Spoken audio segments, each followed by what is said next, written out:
Four-way directional sewing on the Viking Designer Epic is found in menu S. S has a very unique collection of stitches. So there's 17 stitches. I'm going to just start off with a straight stitch, and immediately you see that we need foot S on the machine, and that's because we're going to be sewing in directions that are not just forward and back, but also side to side. So with the four directional stitching, that means that any of these stitches, if this can be sewn forward, back, left, or right. So if you notice, there's also the reverse button right here on the screen. So when we want to change it, all we have to do is touch the reverse button. Notice now it would be stitching towards us. Watch where the little black dot is. That always tells you where you're starting.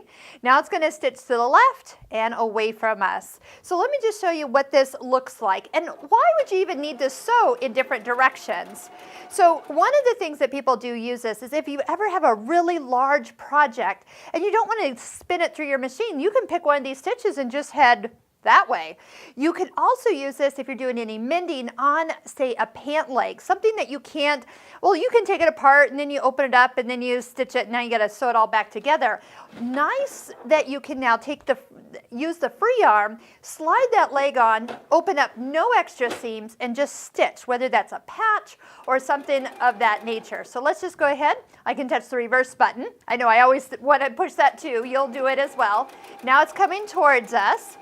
Now notice you don't have a lot of adjustment for stitch length or width, so it's just set what those are. And technically I'm sewing myself a perfect square. So again, I can work my way.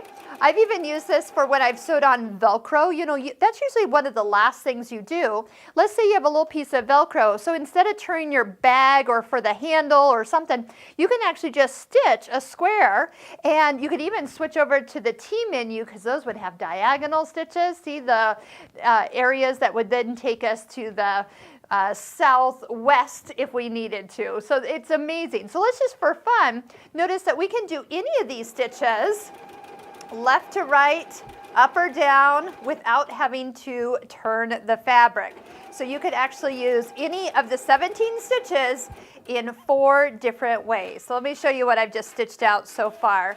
But it's really that easy. If you see the direction on your screen, that's the direction it's going to sew on your fabric.